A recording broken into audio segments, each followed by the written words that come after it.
Bismillahirrahmanirrahim. Assalamualaikum warahmatullahi wabarakatuh. Waalaikumsalam warahmatullahi wabarakatuh. Anak-anak di sini apa kabar semuanya? Baik. Alhamdulillah, semoga kita selalu dalam keadaan sehat walafiat ya. Oh ya, sebelum memulai kegiatan, alangkah baiknya kita berdoa bersama-sama terlebih dahulu. Berdoa menurut kepercayaan masing-masing dimulai.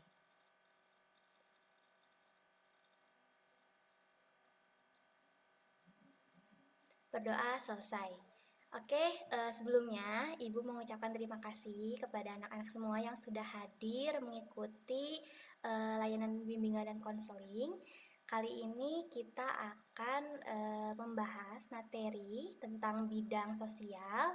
Nah, seperti yang kalian lihat ya, ini materinya tuh macam-macam gaya komunikasi. Kenapa Ibu ngambil tema gaya komunikasi? Karena komunikasi itu penting ya. Jadi tanpa komunikasi kita itu tidak akan berinteraksi atau tidak akan mencapai tujuan sosial yang baik dan benar seperti itu. Oke. Sebentar.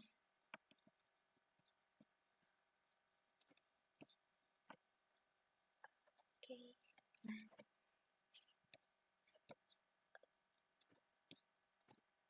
berpindah nggak slide-nya? Berpindah, Bu. Oke, terima kasih. Nah, oke kita akan bahas dulu mengenai apa sih komunikasi itu. Nah, komunikasi dapat diartikan percakapan dua arah yang dilakukan oleh komunikator atau yang mengkomunikasikan juga receiver atau penerima. Jadi komunikasi itu tidak akan berjalan dengan efektif kalau misalkan tidak ada komunikator dan juga receiver gitu. Jadi kalau misalkan kita ngomong sendiri gitu kan itu tidak akan ada interaksi, tidak akan ada komunikasi yang timbal balik seperti itu. Terus juga dalam komunikasi itu harus ada tujuan atau harapan yang tercapai. Jadi kita nggak terus-terusan ngomong gitu, tapi kita dapat informasi nih dari lawan bicara kita mengenai A, B, C dan sebagainya. Nah, terus di sini kita akan membahas macam-macam gaya komunikasi itu ada 4. Yang pertama ada pasif, kemudian agresif, yang ketiga pasif agresif, dan yang terakhir adalah asertif. Oke, kita bahas satu persatu. Yang pertama adalah gaya komunikasi pasif. Nah, ini tuh perlu kita waspadai karena gaya komunikasi pasif ini tuh individunya tuh cenderung lebih banyak diam. Jadi dia tuh ikut-ikutan aja gitu sama lawan bicaranya. Tidak bisa mengekspresikan pendapatnya, perasaannya, ide-idenya, seperti itu. Ciri-cirinya yaitu dia kurang suka atau menghindari kontak mata ketika berkomunikasi dengan lawan bicaranya. Kemudian dia juga lebih cenderung suka minta maaf dan juga biasanya memiliki rasa percaya diri atau harga diri yang rendah seperti itu. Terus yang kedua adalah komunikasi agresif. Nah, kalau tadi pasif itu dia banyak diam, untuk yang agresif ini kebalikannya. Dia tuh aktif tapi bisa dikatakan hiperaktif gitu. Tapi aktifnya tuh lebih cenderung ke arah negatif karena dia tuh lewat komunikasinya, lewat kata-katanya tuh dia menyakiti orang lain, mengintimidasi, tidak membuat lawan bicaranya tuh kurang nyaman. Contohnya tuh kalau misalkan menyampaikan ide gitu ya, sambil gak mau pokoknya harus pakai ide saya gitu. Nah itu tuh cenderung agresif. Kemudian suka biasanya nadanya tuh nada atau intonasi bicaranya tuh dia lebih tinggi gitu, lebih menekankan seperti itu.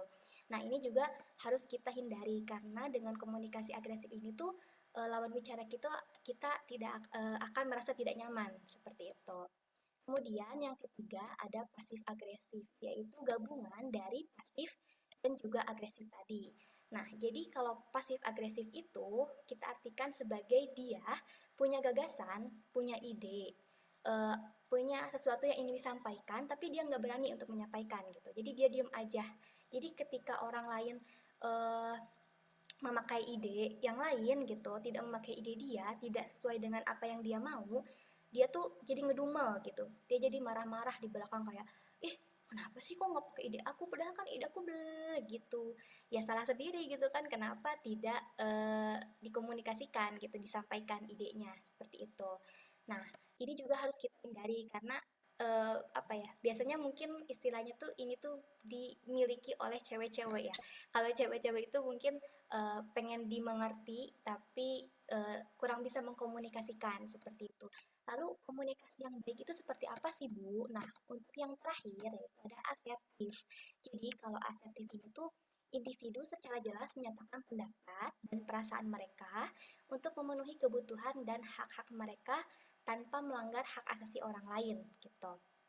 Jadi ketika dia mempunyai ide, dia menyampaikan, kemudian ketika dia tidak setuju, dia juga menyampaikan, mohon maaf, saya kurang setuju, saya punya ide lain, bolehkah saya menyampaikan seperti itu. Jadi enak gitu, nyaman dikomunikasikan.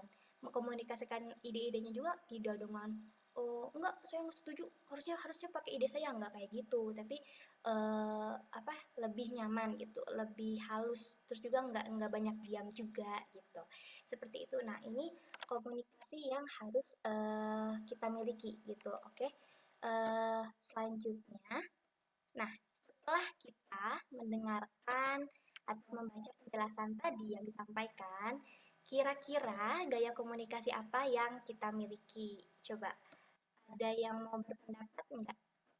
Kira-kira, Bu saya mah komunikasinya ini gitu. Nggak apa-apa kalau misalkan komunikasinya selain asertif gitu. Karena kita akan mengkoreksi kira-kira apa sih kelebihan dan kekurangan dari gaya komunikasi yang kita miliki. Terus kita tuh harusnya kayak gimana sih cara memperbaikinya seperti itu. Ada yang mau berpendapat?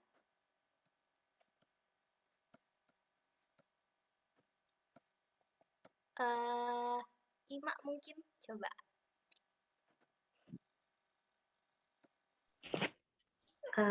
Kan tadi Ibu bilang kalau yang bagusnya itu asertif ya Bu.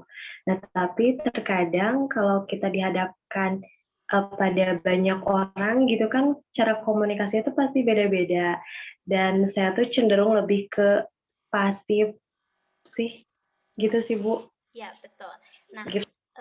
betul banget kata Ima tadi, ketika kita komunikasi itu gayanya tuh bakal beda-beda sesuai dengan lawan bicara kita. Kalau misalkan lawan bicara kita kayak, ah dia mah meni banyak omong gitu ya, misalkan agresif gitu, kitanya cenderung pasif gitu, karena kitanya mungkin nggak mau, apa ya, nggak mau riweuh lah gitu ya, nggak mau memperdebat, nggak mau memperpanjang gitu. Nah, apa sih Bu kira-kira tips untuk menghadapi orang yang pasif agresif gitu. Nah, kalau untuk yang pasif itu usahakan kita lebih dekat sama dia. Jadi kalau ngobrol itu coba empat mata gitu, kita berdua. Hei kamu kenapa hari ini misalkan, atau kenapa sih tadi kamu diem aja pas rapat gitu kan. Jadi coba kita dekati seperti itu. Terus kalau misalkan agresif, itu kan orangnya mungkin keras ya, kitanya juga jangan jangan ikutan naik naik apa ya, naik darah gitu. Kitanya juga harus mengendalikan emosi kita, jangan sampai kita juga terpengaruh gitu, terbawa sama si emosi dari lawan bicara kita. Terus kalau misalkan yang pasif agresif itu hampir mirip dengan yang pasif tadi, coba kita komunikasikan gitu. Tadi kayaknya kamu punya ide deh, kamu tadi mikir sesuatu deh, emang apa sih, boleh gak aku tahu gitu, kenapa nggak dikomunikasikan kayak gitu. Nah, itu mungkin ya tips-tipsnya. Jadi, balik lagi, untuk setiap gaya komunikasi itu ada kekurangannya juga.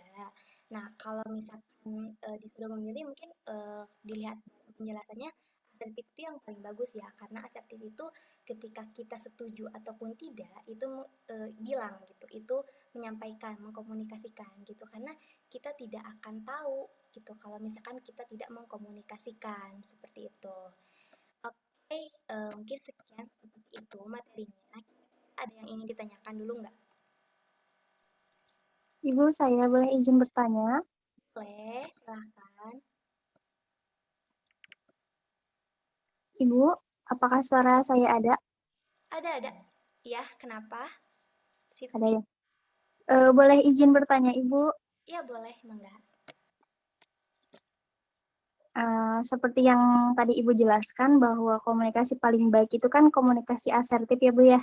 Nah, saya mau bertanya, tentang gaya komunikasi itu bisa tidak ya dirubah atau misalnya dibentuk oleh lingkungan. Misalnya, saya punya gaya komunikasi yang pasif misalnya.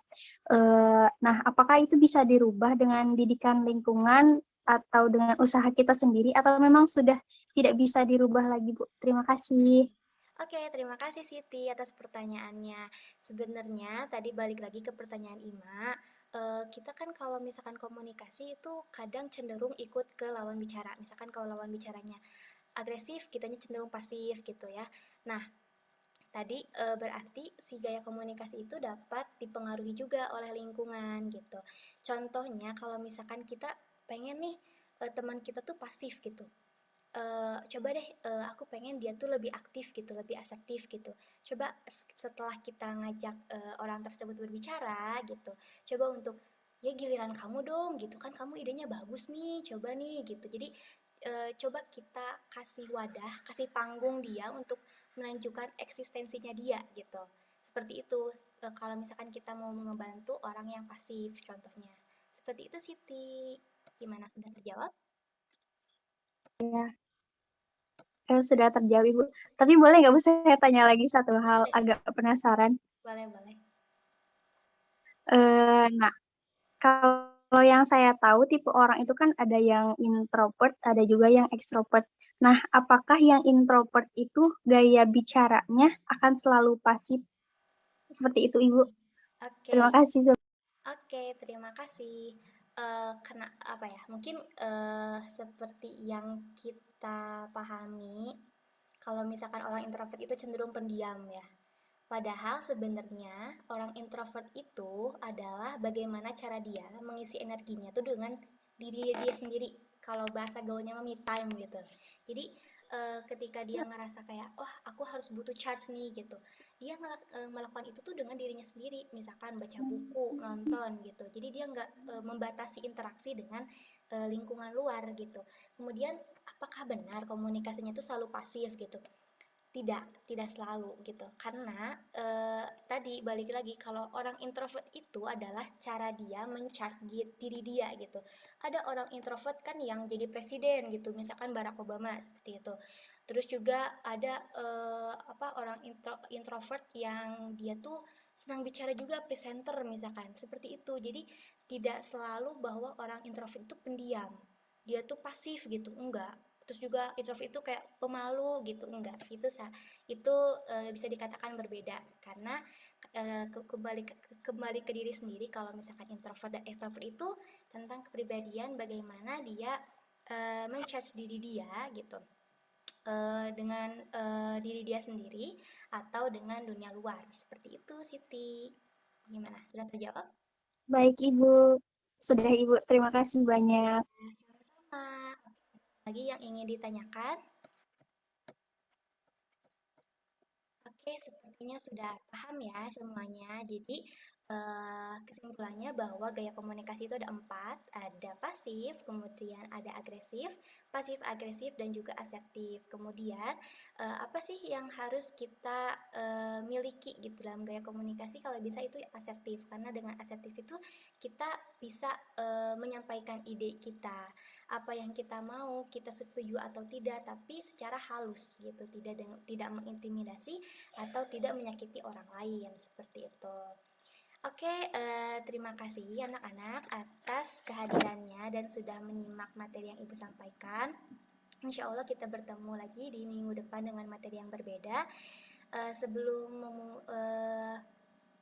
menutup kegiatan, Ibu mau mengucapkan terima kasih juga dan mohon maaf apabila ada kesalahan dalam gaya bicara Ibu tadi dalam menyampaikan materi.